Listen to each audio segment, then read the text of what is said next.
Hello, this is Paul speaking from Jap-Auto-Agent and welcome to our YouTube channel. Today we're going to do a video demonstration of a 2013 Toyota Vellfire hybrid version. This is a 2.4 hybrid, and I think when you've seen the video you'll agree it's a superb car. Now, if you'd like to know more about this car or others, this one has been supplied to our customer in the London area, but you see the numbers on the video. Give me a call and I'll take you through the process and explain to you how we source and supply these cars direct from Japan. So speak to you soon and enjoy the video. Goodbye. Hello, here we've got something very nice. This is a 2013 Toyota Vellfire. It's a hybrid.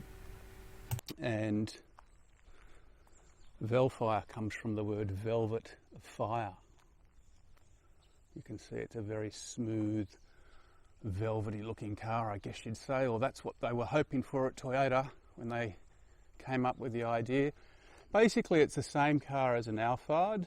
They're the same, pretty much the same car. There's a few different trim features. Alphard and Vellfire are sold by two different retail arms here in Japan.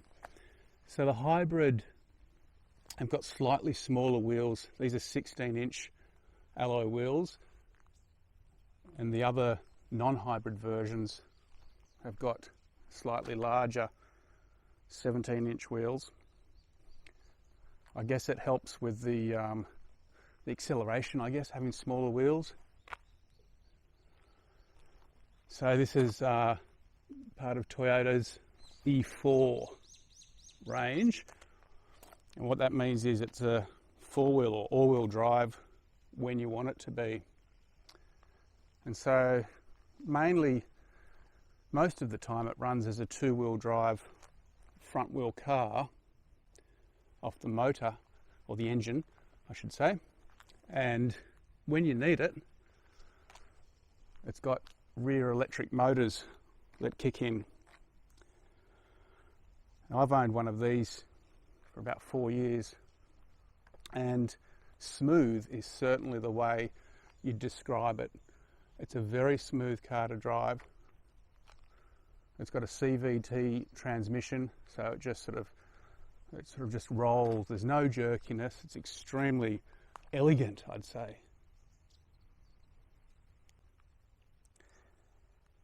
So one of the nice things about these cars is the keys. So I'll lock the door just to make sure it's locked. There we go. I'll put the keys in my pocket, and I never need to take these keys out of my pocket again. If I wanted to lock it, I'd press that. To unlock it, I just do that. Put my hand there and it all happens. So this is the with the ZR you get the grey, I guess it's a grey cloth, or it's maybe an Alcantara material. I guess the difference with these, with the Alphards and the Vellfires, is there's three ranges, and the base range has got 8 seats and a beige interior. The ZR edition, the middle sort of priced car, has got these seats, which are really good. They're quite resistant to stains. You've got ISOFIX seats, and when I bought my one, that was a big thing, because with the higher leather, the higher grade and the leather, you've got the captain seats. That's not really good if you've got children, because they're just going to scratch that up and they're going to wreck the leather. So that was one of the reasons I personally, when I bought mine, decided not to go for a higher grade, even though leather's nice. If you've got lots of kids, it can get damaged. You've got video controls.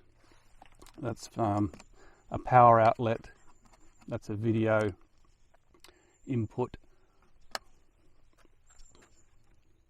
Hooks to hang your bags. This one has got sunroof. Might have to turn the car on and we'll have a look at that. That's the TV. You can see, just to pull it forward, you've got armrests there.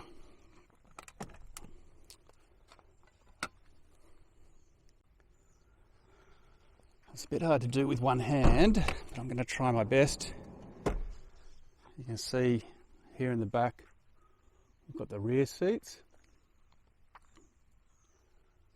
This one's quite nice. You can see they've put plastic, well maybe you can't see, but there's plastic protectors on there to protect these rails, which can get scratched. So I'm going to fold the center table down, and by pushing up this lever the whole seat goes in, and you can see that's given the slide-in position a lot more room to go all the way back. You can see how much more room you've got there. So I know a lot of the time when I go shopping, I don't even bother opening up the back. I just put the groceries in here. It's a lot easier if you're in the front seat. You get out of the car, particularly if you're in a parking lot or something like that, where you don't want to open up the rear gate. I mean, that's ample room for all your luggage, or all your groceries, I should say. So this is what it looks like if you want to lie down. You can see I've pushed the seat into the center. We've put the leg rest up, and you're fully relaxed.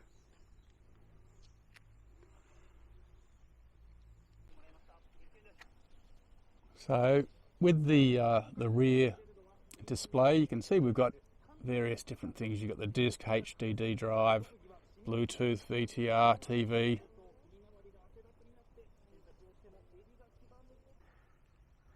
So once again, they've made this car very easy. If you want to open up the rear gate, it's a push of a button.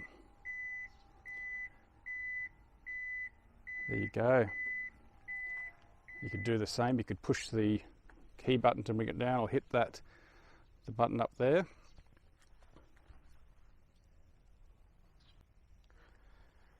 So to get these seats up, the first thing is to pull the side levers, and then we've got another lever here that comes down and it goes up.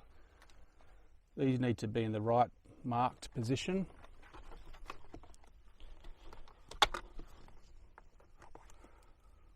I don't usually do this one-handed, but there you go, it's possible to do one-handed.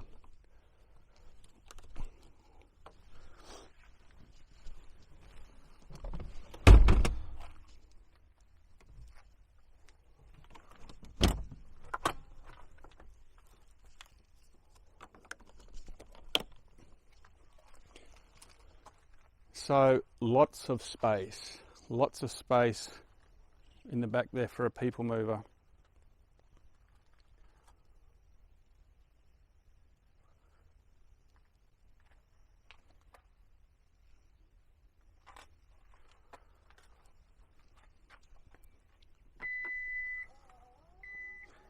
So we've got cameras up there at the back. I'll show you more of that later when we hop in the car.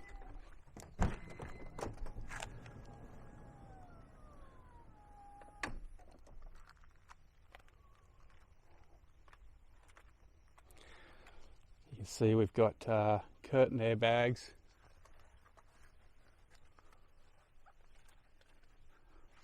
This one's got a few extra speakers in the car, notably up there on the center of the front dashboard. Not all of these ZRs have the sound, I think they call it the sound package.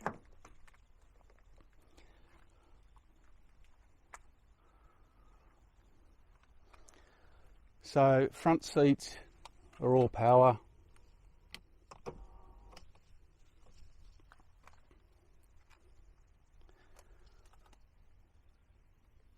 And yeah, this seat is very comfortable if you want to have a snooze. You can go all the way down.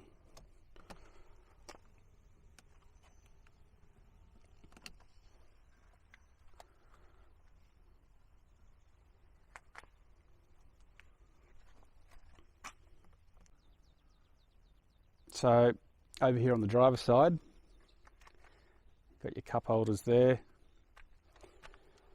power window controls, you've got your sunroof or moonroof, depending on how you want to call it. Central lock-in, you've got the folding mirrors here. Various seat positions where you can automatically set your desired position.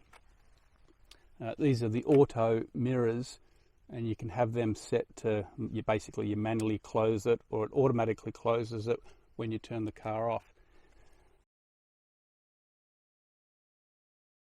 This has also got an air cleaner. I think they call it some sort of nano cleaner. We've got room lights here, which I've actually got on now. Maybe you can see them. They're really nice at night. They're not too bright, so you could have them on while you're driving.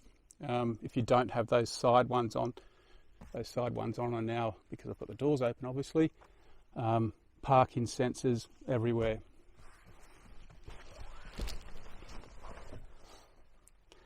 So I still haven't pulled the key out of my pocket. Would you listen to that engine? That's the beauty of this car. It's telling me what day it is. I mean, the engine's so nice, you can just hear the birds. I don't know if you can hear them, I can still hear them. So this is a good indication of how the car works. So you can see we've got here the front engine, and you've got a drive shaft there. You've got a front electric motor as well. You've got your battery there. I might have to drive this a little bit to get it to kick. Oh, here we go. I just put my foot down a bit on the accelerator. I might actually move it, and then we can have a look at this in a little bit better action. Okay, so one of the nicest things about driving this car is trying to park it, because you've got all these displays and technology, and it's every time you park, it's a little bit of fun. Now, I'm doing this one-handedly with a camera in my hand, so if you're wondering why I'm such a bad parker or driver, this is the reason. Anyway, you can see there it's picking up where the lines are, and it's telling me how far off I am. If there were obstacles around, the sensors would also pick that up as well. So there you go. Not such a bad park with one hand on the camera and the other hand on the steering wheel.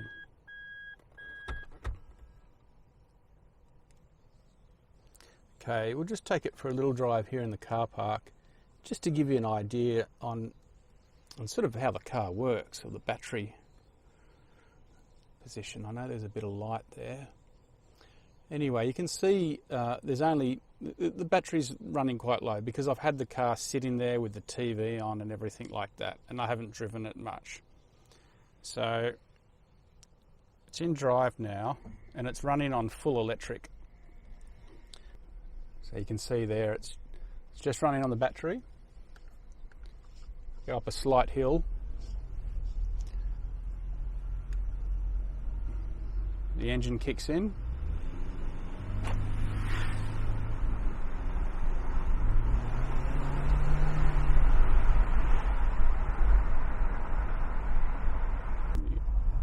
So the regenerative braking is kicking in. You can see it's charging as we go down a hill.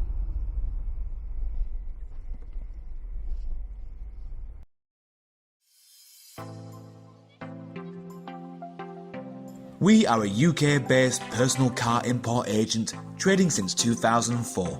We have a proven track record supplying thousands of Japanese cars direct from Japan to customers throughout the UK.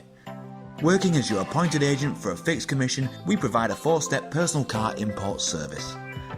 This is an opportunity to cherry pick and safely buy the best high-grade, low-mileage cars direct from Japanese car auctions at export trade prices for personal import to the UK. You will make large savings on UK retail prices while buying the best quality cars available in Japan. It's a genuine win-win opportunity. Before the auction starts, background checks and hands-on inspection are carried out by the Japanese staff. Under Japanese law, any accident history or mileage discrepancy must be declared by the auction and shown on the auction report. The truth is, the best cars normally stay in Japan. They are bought by Japanese dealers for resale because the best cars will pass a strict Japanese roadworthy test, known as a shaken. Shaken failures are seen in Japan as fits for recycle or export. Many turn up in the UK without the auction report to maximise the dealer's profit margins. So it's vital to see a genuine translation of the auction report before the sale starts. Once we have found a particular car, we next arrange our hands-on inspection to confirm the condition matches the auction report and take a large number of photos. Keep in mind, we are not car dealers buying and selling for profit. Why supply bad cars when it's just as easy to supply a great car from the fountain of supply and simply keep adding to our long-established superb track record? Check out our customer reviews or head to our YouTube channel found on our website to see the quality of the cars we supply. To learn more, pick up the phone and speak to us direct without obligation. Ask for Paul. Telephone 01625 560 505 or on mobile 07989 560 505.